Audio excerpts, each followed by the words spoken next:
안녕하세요, 여러분. 정말 정신없는 목요일입니다. 자, 오늘 코스피와 코스닥은 디커플링이 되면서 마무리가 되었습니다. 오늘 코스피 지수는 마이너스 0.42% 하락으로 마감이 되었습니다. 장 초반에는 마이너스 0.83%까지 하락하였으나 장 중반으로 넘어가면서 하락폭을 반 정도 축소하면서 마무리가 되었습니다. 반면 코스닥은 아주 강한 모습을 보여주었습니다. 장 초반에는 코스피와 똑같이 마이너스로 출발을 하였으나 장 중반으로 넘어가면서 플러스로 전환이 되었고, 오늘 드디어 코스닥은 다시 한번 천스닥으로 복귀하였습니다. 자, 어제 다우와 나스닥 그리고 S&P 500은 전부 하락하는 모습을 보여주었습니다. 자, 어제 미국 증시가 모두 하락으로 마감된 가장 큰 이유는 바로 미국의 금리 인상 이슈 때문입니다. 미국에서는 금리 인상과 테이퍼링을 앞당길 것이라고 예고를 했고, 그 덕분에 전 세계 증시는 지금 모두 하락이 이어지고 있습니다. 세계 증시가 하락하는데도 불구하고 오늘 코스닥은 상당히 좋은 모습을 보여주었죠. 코스닥 같은 경우에는 다시 한번 천스닥으로 복귀를 하였고, 코스피 같은 경우에도 개인 투자자분들이 코스피를 1조 원 이상 순매수하면서 생각보다 코스피 지수도 그렇게 많이 하락하지 않았어요.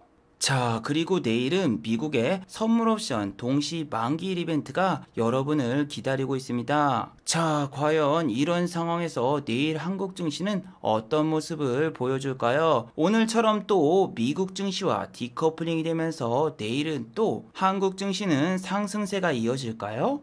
오늘 이 시간에 한번 알아보도록 하죠.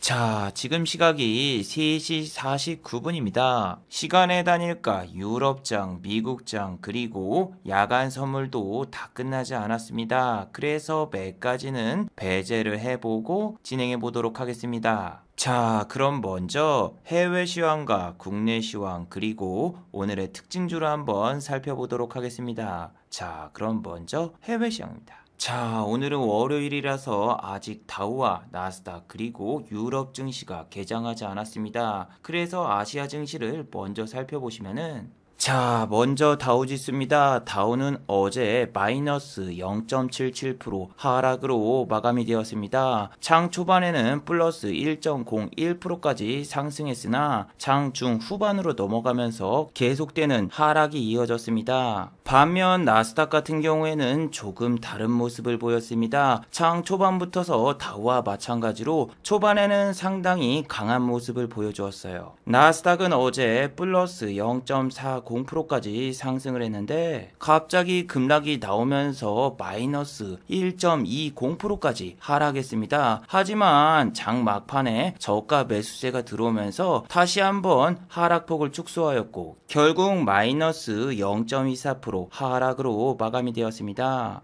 자, 어제 다우와 나스닥이 이렇게 하락한 이유는 바로 FOMC 회의에서 테이퍼링과 금리 인상이 언급되었기 때문입니다. 자, 어제는 FOMC 연준 의원장인 파월이 앞으로 몇 달간 미국에서는 테이퍼링을 논의할 것이다, 이렇게 인터뷰를 하였습니다. 그동안에는 인플레이션은 일시적인 것이다, 그리고 아직까지 연준에서는 금리 인상과 테이퍼링을 생각해 본 적이 없다라고 말했던 우리 파월 형이 갑자기 태도가 돌변하였죠. 자, 제가 여러분께 영상을 통해서 FOMC 회의가 열릴 때마다 여러분들께 항상 강조해서 말씀드렸지만, 제롬 파월 연준 의장 같은 경우에는 현재 임기가 7개월밖에 남지 않았습니다. 물론 파월 연준 의장이 연임이 될 가능성도 있죠. 하지만 전 연준 의장인 제닛 옐런 같은 경우에는 연임에 실패하였듯이 파월 형님도 연임에 실패할 가능성이 상당히 농후하죠. 그렇기 때문에 이 형님 같은 경우에는 언제든지 말을 바꿀 수 있습니다. 왜? 임기가 별로 안 남았으니까. 아니, 분명히 지난달까지만 해도 연준에서는 인플레이션은 일시적인 현상이다, 이렇게 말을 했지만 어제 공개된 소비자 물가지수와 그리고 지난주에 발표된 고용지표 등 모든 지표가 인플레이션의 우려가 나타나고 있기 때문에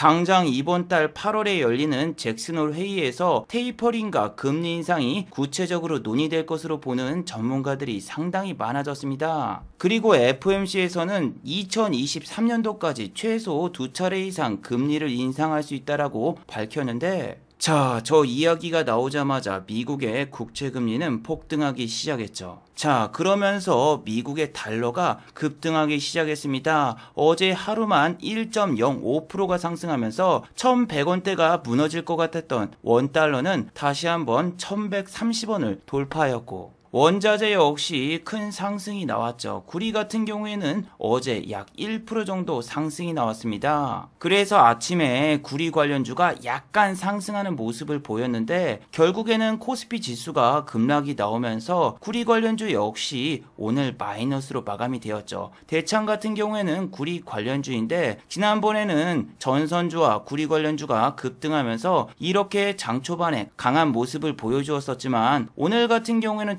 조금 다른 모습을 보여주었습니다. 자, 2918, 29산업 같은 경우에도 마이너스 2.64% 하락으로 마감이 되었습니다. 29산업 역시 거래소 코스피 종목이기 때문에 코스피 지수가 내리면서 아침부터서 이렇게 마이너스로 출발했고 종가 역시 마이너스로 마감이 되었어요. 그리고 이틀 전 이 영상에서 말씀을 드렸지만 이틀 전에 구리값 폭등으로 29산업이라던가 대창이 상승한 게 아니라 대원전선이라는 종목이 윤석열 테마주에 얽히게 되면서 대원전선이 급등하니까 전선 관련주도 전부 급등을 했고 전선에 들어가는 구리 관련주도 똑같이 급등이 나온 거죠. 어제 구리 가격이 1% 이상 상승이 나왔다고 해도 지금 보시면은 아직도 우하향세이기 때문에 구리 관련주에 쉽게 접근하시면 안 돼요. 자, 그리고 국제 유가 같은 경우에는 약간의 하락세를 보여주고 있습니다. 자, 어제 같은 경우에는 국제 유가가 사상 최고치를 돌파했기 때문에 어제 S-오일이 이렇게 신고가를 돌파했었죠. S-오일 같은 경우에는 어제는 신고가를 돌파했지만 오늘은 국제 유가가 다시 하락세를 보이면서 S-오일 같은 경우에는 오늘 마이너스 0.48% 하락으로 마감이 되었습니다. 자, 중앙에너비스 같은 경우에도 마찬가지죠. 어제 같은 경우에는 13.75%까지 장중에 상승을 했으나 종가는 플러스 5.25%로 마감이 되었어요. 하지만 오늘 같은 경우에는 장 초반부터서 마이너스 5.46%까지 빠지다가 종가 부근에서 이렇게 반등이 나왔는데 중앙에너비스 같은 경우에는 국제유가가 여러분 급등한다고 해서 오르는 종목이 아닙니다. 보시면은 국제유가는 매번 신고가를 달성했지만 중앙에너비스 같은 경우에는 오히려 하락세를 계속 보여주고 있었죠. 이 종목 같은 경우에는 흥구석유와 마찬가지로 유가가 급등할 때 오르는 게 아니라 송유관 이슈라던가 오펙 정상회담 그리고 그냥 심심풀이 땅콩으로 오를 때가 많죠.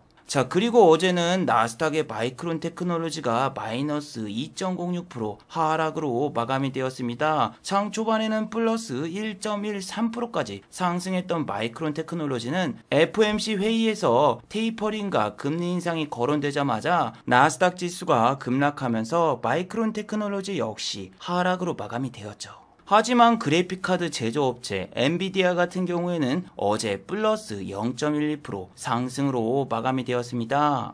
그리고 CPU 제작업체 인텔 같은 경우에는 마이너스 1.33% 하락으로 마감이 되었습니다. 물론 장 초반에는 마이크론 테크놀로지처럼 장 초반에는 상승세를 보였다가 장 중반부터 하락세가 이어졌죠. 자, 그래서 미국의 필라델피아 반도체 지수가 어제 마이너스 0.77% 하락으로 마감이 되었습니다. 그래서 아침부터서 삼성전자하고 SK하이닉스 같은 경우에는 매수세가 전혀 없더군요. 자, 이거는 시간의 매도 잔량인데 시간의 매도 잔량이 약 3만 주 정도 쌓여 있는 거를 보실 수 있고 이거는 SK하이닉스도 마찬가지입니다. 장 초반부터서 이렇게 갭하락으로 출발하려는 모습을 보이고 있고 시간의 매수 잔량은 전혀 없고 시간의 매도 잔량만 남아있는 상황이죠. 그리고 오늘 삼성전자 같은 경우에는 마이너스 1.10% 하락으로 마감이 되었고 자, 어제 여러분 이 영상을 보신 분들은 다들 기억하고 계시겠지만 자, 첫 번째는 연기금은 일주일 기준으로 2천억 이상 매수를 하지 않는다. 보통 그 전에 매도가 나온다라고 말씀드렸죠. 자, 오늘 연기금의 수급을 한번 확인해 보시면은 당연히 연기금은 오늘 매도를 했죠.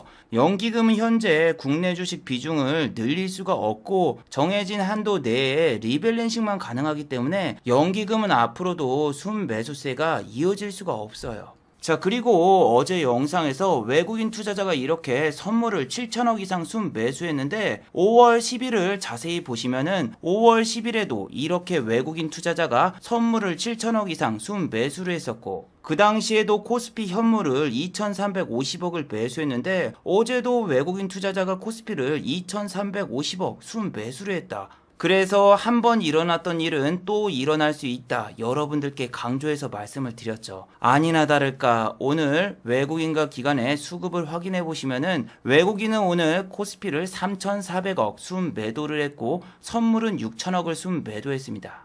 아니, 지난번에도 이렇게 지수를 최고점으로 만들어 놓고 장난치면서 다 빼버렸었잖아요. 그리고 다른 나라는 이날 오르고, 그래서 이번에도 또 똑같은 모습이 보일까 싶었지만 오늘 같은 경우에는 하락폭은 그렇게 크지 않았어요. 왜냐하면은 우리 동학 개미 여러분들이 1조 원 이상 코스피를 순 매수했기 때문이죠. 오늘 같은 경우에는 외국인도 외국인이지만 기관도 정말 너무하더군요. 오늘 기관은 코스피를 7천억가량 순 매도했죠.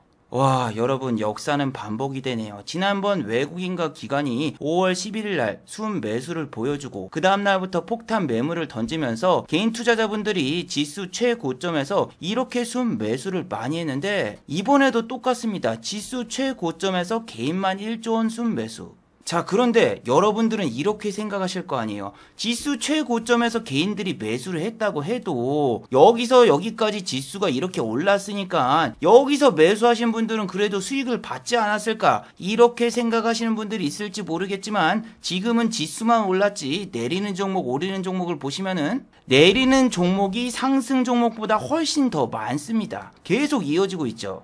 자, 그리고 5월 11일 날 과연 개인 투자자분들은 어떤 종목을 매수했을까요? 그 당시에 개인분들이 가장 많이 매수한 종목을 한번 살펴보시면은, 자, 보세요. 이게 지난달 5월 10일 날 개인 투자자분들이 가장 많이 매수한 종목입니다. 자, 그리고 이건 오늘 개인 투자자분들이 가장 많이 매수한 종목입니다. 자, 정말 신기하죠? 별로 달라진 게 없습니다. 1위와 2위는 SK 하이닉스가 있고 SKI 테크놀로지라던가 현대차라던가 이런 종목 같은 경우에는 겹치고 있고, 신세계 같은 경우에는 어제 이베이 코리아 이슈 때문에 오늘 상당히 개인 투자자분들이 많이 매수했죠. 그런데 삼성전자 풀매수입니다. 풀매수. 지수 최고점 근처에서 개인 투자자분들 풀매수를 했고 지금 삼성전자 가격 오히려 떨어졌습니다. 지수는 올랐는데 나는 고점에 몰려있다. 지수가 이렇게 오른다고 해서 개인 투자자분들이 삼성전자를 이렇게 많이 매수했는데 본인들은 최고점에 물려있죠. 물론 5월 10일 날 매수하신 분들은 수익을 받겠지만 매수 수량을 보세요. 가장 적습니다. 선물옵션 동시 만기일 마지막 날이라서 매수량이 그렇게 크지 않았어요.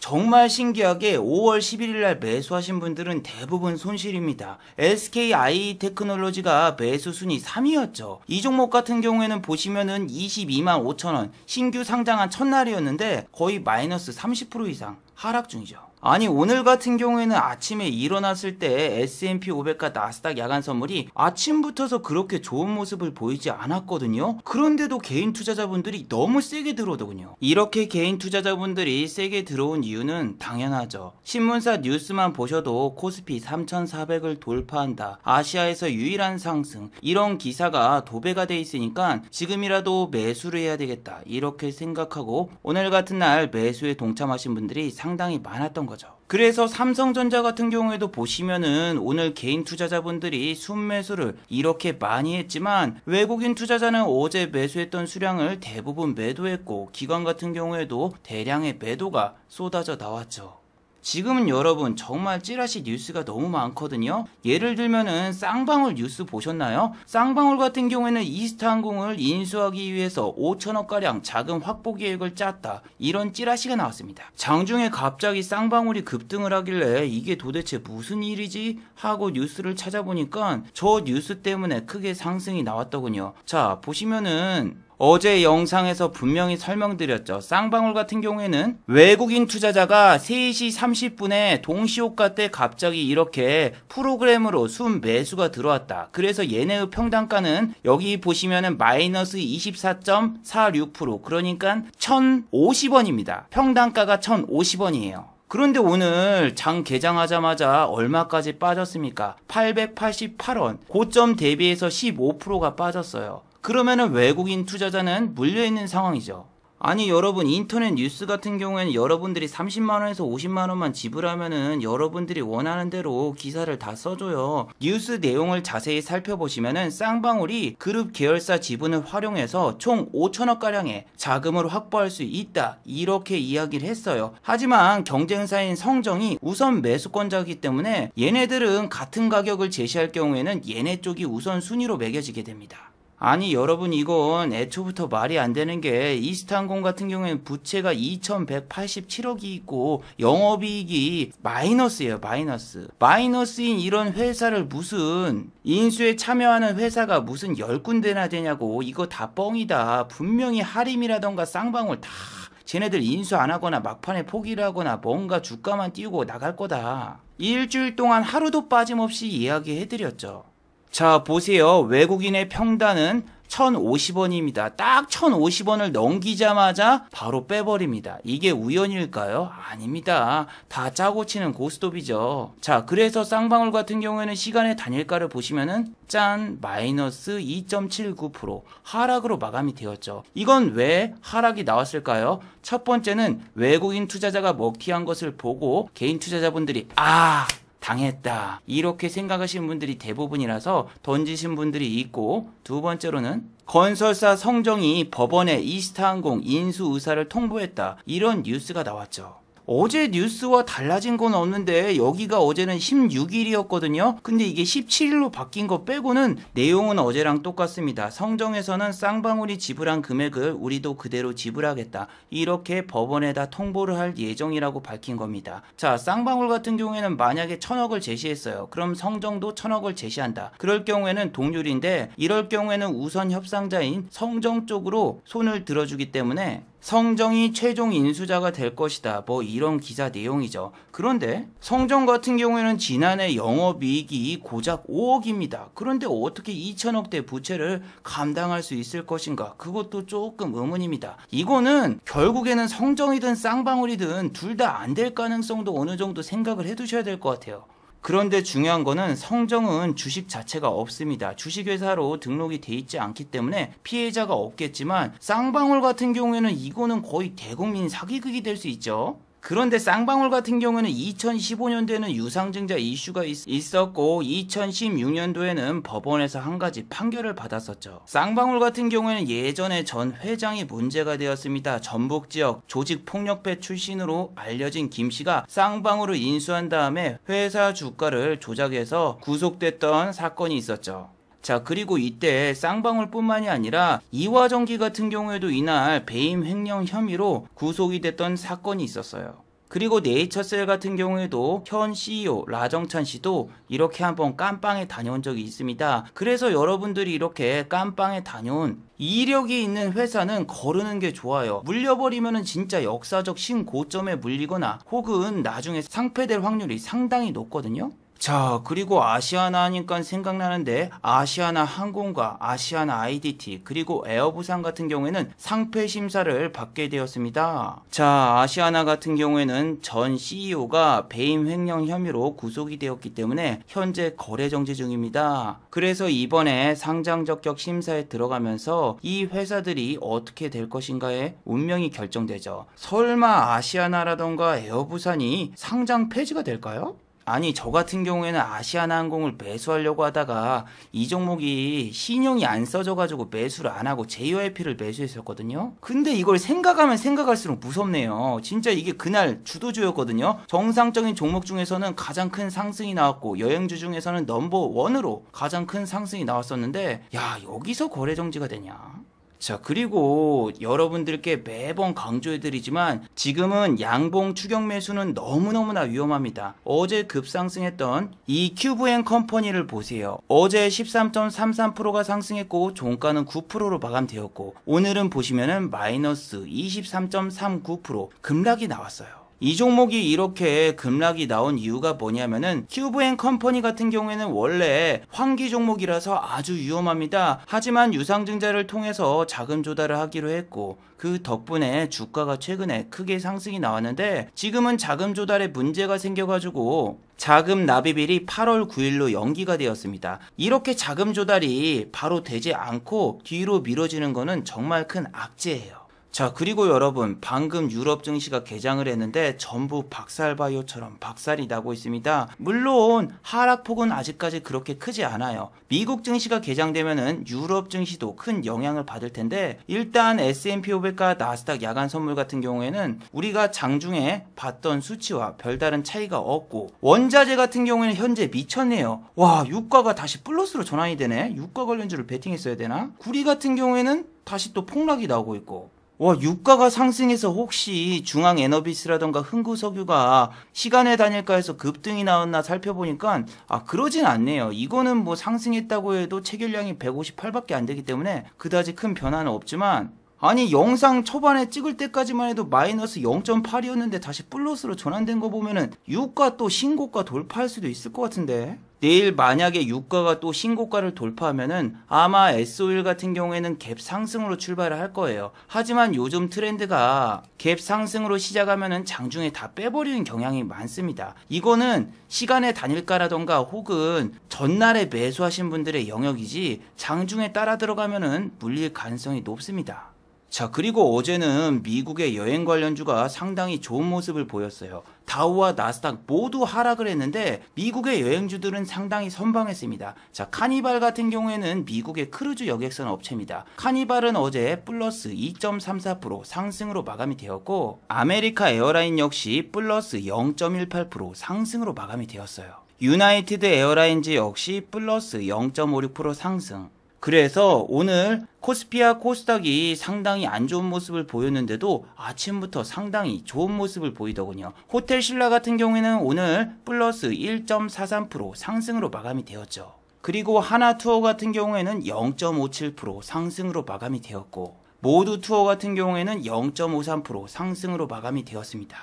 그런데 이런 종목 같은 경우에는 먹을 수가 없어요. 무슨 이야기냐면은 시가가 플러스 1.40%로 시작했기 때문에 우리는 어디서 잡았든 수익이 나질 않습니다. 그래서 여행 섹터 같은 경우에는 이렇게 하락했을 때 사야지 양봉 추격 매수를 해버리면은 절대 장중에 수익이 나질 않고 결국에는 고점에서 물리게 돼요. 와, 어제 에이블 CNC도 음봉으로 마감이 돼서 공략할 수 있었는데 아침부터서 에이블 CNC 정말 장난이 아니었죠. 9시 14분밖에 안 되었는데 이렇게 VI를 찍으려고 위로 올라가고 있었습니다.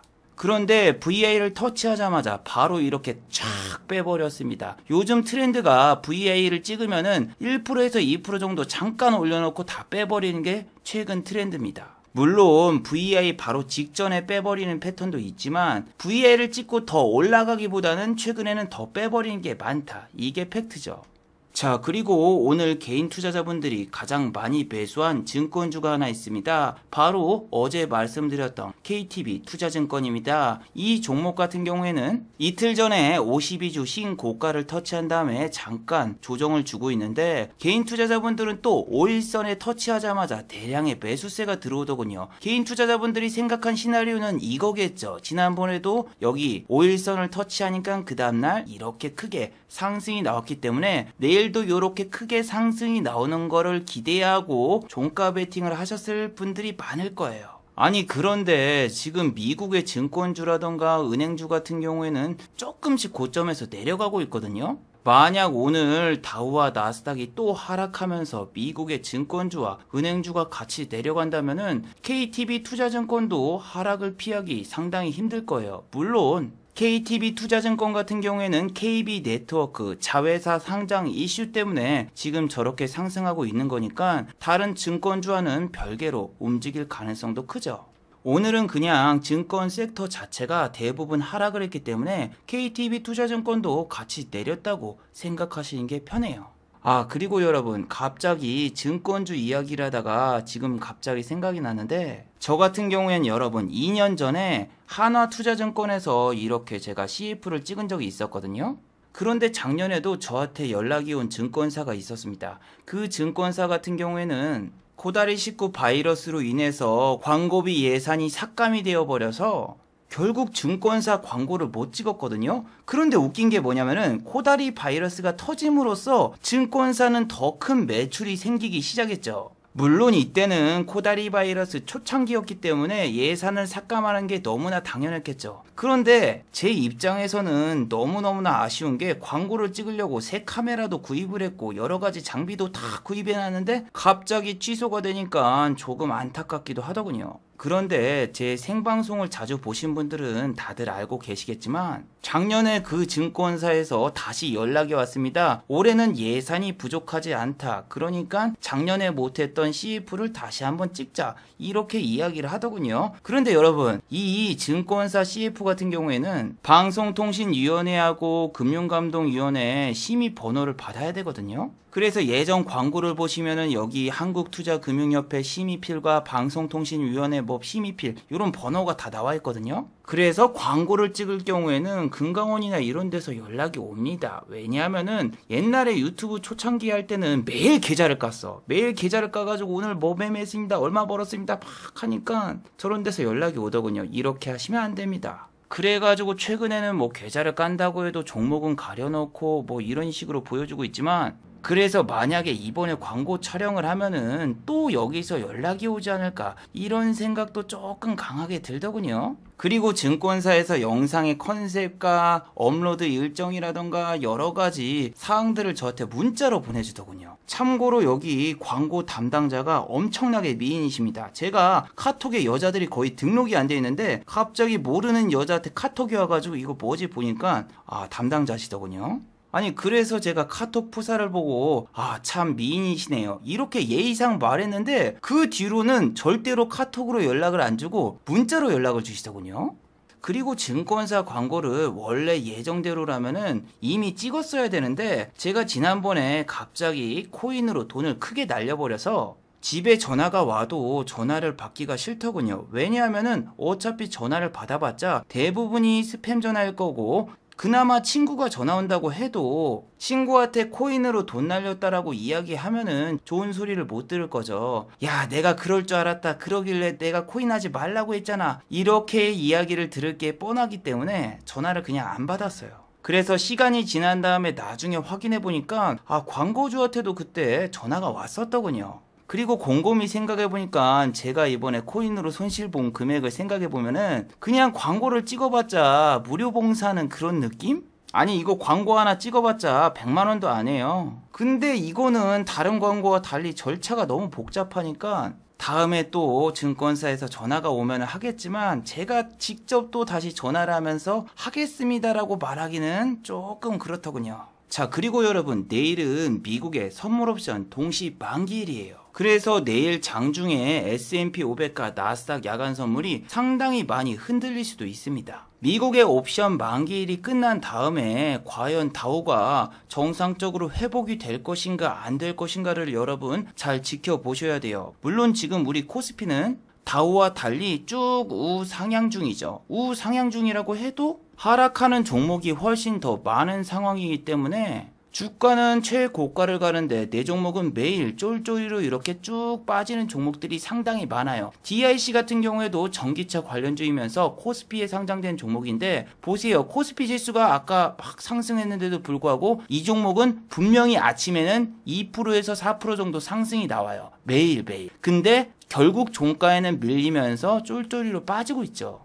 코스닥 종목도 똑같죠. 분명히 1000스닥에 도달을 했는데도 불구하고 내 종목은 고점을 돌파하기보다는 오히려 저점을 낮춰가는 종목들이 상당히 많습니다. 플레이 위드 같은 경우에도 매번 말씀드리지만 아침에는 2%대 상승이 나옵니다. 하지만 이런 고점에서 들어가면은 영원히 탈출을 못해요. 아침에 빨간불이 든 종목을 클릭하셔서 매수를 하시면은 종가는 마이너스로 마감이 되고 하루 정도 더 홀딩을 해보잖아요. 그러면은 내가 여기에 물려있다 탈출 기회가 안 나와요. 그리고 그 다음날엔 더 빠지면서 결국에는 내가 물린 데가 저항이 돼서 본인은 탈출하기가 상당히 힘들어지는 경우가 많아요.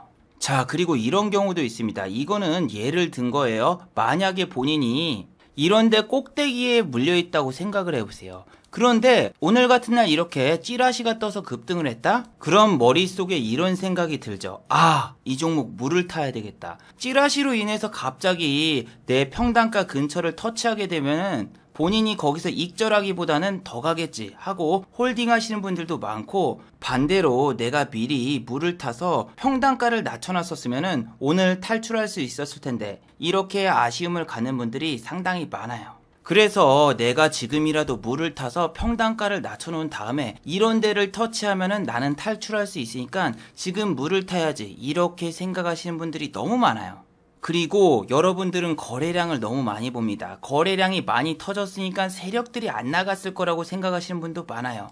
자, 오늘 같은 경우는 거래량이 여기 조금 터졌어요. 그런데 외국인은 오늘 먹튀하고 나갔죠. 그럼 여러분들은 또 긍정적인 생각을 하게 됩니다. 여기 있는 수량 다 합치면은 아직 얘네는 못 빠져나갔다. 그러면은 조금 더 올리지 않을까. 그런데 외국인 투자자 같은 경우는 여기서 샀기 때문에 평단가가 이미 낮은 편입니다. 지금 어디서 던지든지 수익이기 때문에 내일 또 던질 수 있습니다. 그래서 이런 걸 생각 안 하고 막무가내로 물을 타시는 분들이 많은데, 물을 타면은 평단가는 낮아지겠죠. 하지만 손실도 2배로 커집니다. 그리고 정말 거짓말처럼 본인이 물 탄 순간 거짓말처럼 주가는 횡보하거나 하락이 나오면서 손실이 2배 이상 커지시는 분들이 상당히 많아요. 어제 원전 관련주도 그런 모습을 보였죠. 보성 파워텍 같은 경우에는 어제 급등했지만 오늘 장 시작하자마자 이렇게 마이너스 6.24% 하락 중이었어요. 어제 원전 관련주가 급등한 이유는 송영길 씨가 북한에다가 소형 원자로를 지어주자, 이런 발언 때문에 급등이 나왔었는데,